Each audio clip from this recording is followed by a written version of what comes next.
what really were you hoping to gain from this exploration?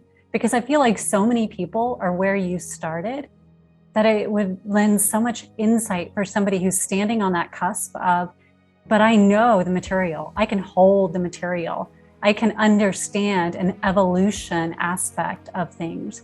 I don't understand this consciousness that I can't hold or grasp. And you've navigated through a lot of that. So if you could kind of explain that in a way that maybe somebody who's walking a similar path could gain insight. Yeah, sure. I mean, I had no idea what I was getting into.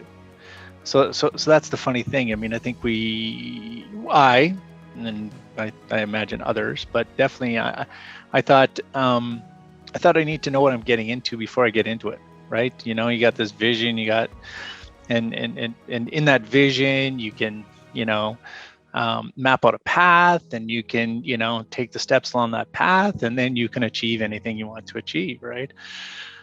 This one, I had no idea, absolutely no idea. I just knew that vision and that path planning and stuff wasn't working for me anymore, and even knew that to a certain degree, it wasn't working as well as I had hoped it would, right? I mean, I bought into, the get married, have kids, have a white picket fence, live the American or the Canadian dream or the Western culture dream, right? And if I do all those things and check all those boxes, my life will be fantastic. But it wasn't. It wasn't at all. It wasn't even close to being fantastic.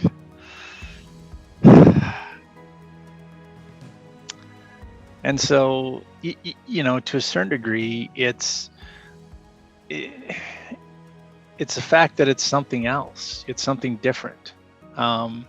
And maybe there's something there, maybe not. I don't know. I just, there was an intuitive understanding too that I know life is better than this for me, right? Like trees, animals, plants, nature have this wonderful ability to just be and flourish in this world. Why can't I? So this offered an alternative path, an alternative approach, and so I signed up. I was excited. There was a couple key things along the way that helped me get all in. Instead of just dipping the toe in, I had to jump in eventually, right? And I remember I think even the first class, and it was quantum worldview, and we talked about the domain of potentiality, domain of actuality, or consciousness, or the quantum field, or whatever it was, right? And it's like, so there's two domains of reality? Okay, maybe there is, right?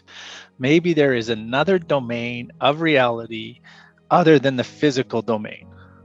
Well, I don't really know what that is, but I'm going to be open to the idea that there's another domain. And geez, that's giving me goosebumps right now. But that's a huge leap, I think, for most of us that have grown up in a world that the only thing that matters is matter. And so then the next time was writing the term paper on reincarnation. And tough paper for me to write. I had been going along and willing to consider that these other things were possible. But when it came to reincarnation, that hits close to home. It's not just a theory out there, because if that theory is real, that impacts me now. That now becomes an internal experience for me. And I would try to write the paper, and I couldn't do it. I'm like, I can't do it. I just, I needed to be in. I needed to be in mentally. And again, I'd try to write, I couldn't do it. And then, sharing with people, people in the class, probably sharing with you. I mean, I'm still a little hazy on some of those early days on how I got some clarity, but it was like, you know what, if I believe the world is round, and I know I've heard way back when people thought it was flat, and then Galileo and some people put together some evidence that said, hey, no, actually this evidence suggests the world's round. And so I'm pretty sure if I was back then, I would have been one of the people that looked at the evidence and would have said the world's round. Even though 90% or 95, 98, whatever it is, even though the majority would have said it's flat, but said, look at this evidence, it's round. It's got to be round. There's too much evidence to suggest otherwise. And so you go through this reincarnation paper, and one of the questions is, what is the scientific evidence that proves the existence of reincarnation? And there's like 7 points. And it's like, how can I not agree with this? How can I not? There is compelling evidence to support this. So I need to support this and I need to move on.